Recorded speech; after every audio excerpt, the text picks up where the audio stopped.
Your new book, Quiet, The Power of Introverts in a World That Can't Stop Talking, just launched this week, and it's getting fantastic reception.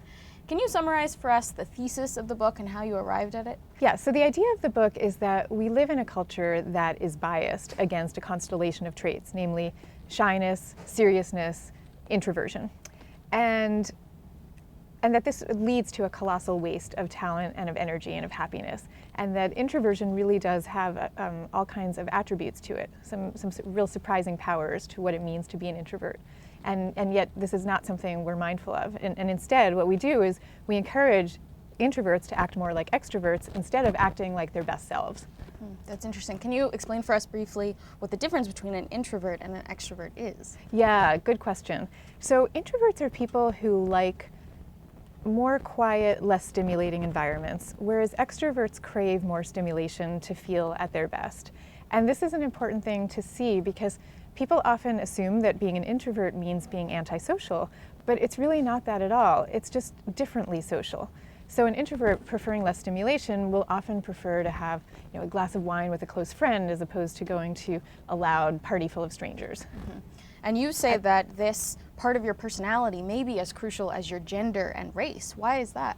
Yeah, because the question of what your orientation is, in general, are you oriented more towards the outer world or more towards the world of your own inner riches? That it's very profound, and it affects every day-to-day interaction in your life. It affects how you like to spend your time. It affects you in similar ways to the way gender does in terms of it shaping your life.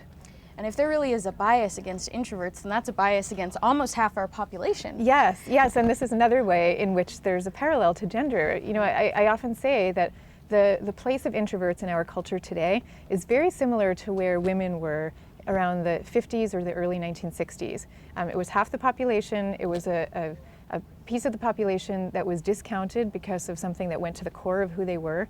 And I will also say it was a part of the population that was on the verge of coming into its own. And I believe that's what's happening with introverts now. I think we're at the cusp of a real sea change in the way we understand this personality type. And do you think that now in workplaces and in society in general, we're mistaking the person with the loudest voice and maybe the person with charisma as a good leader?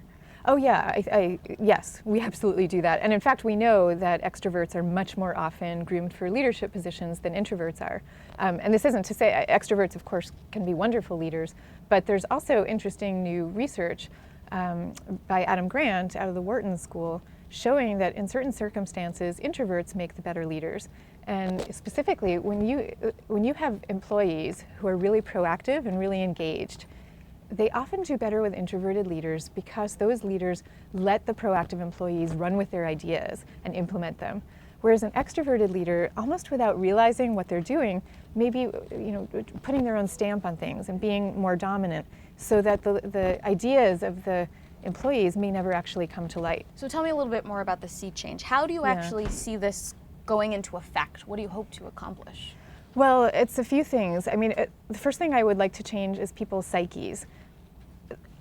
So many of the introverts who I interviewed for my book, and many of the people, they don't appear introverted, but so many of them told me about a kind of secret sense of shame that they had about who they were and how they prefer to spend their time. So the first thing that I want to see changing is people's psyches, for people to have a comfort level with who they are. But then I'd also like schools and workplaces to really rethink how they are structured and to think about meeting the needs of their introverts as well as their extroverts.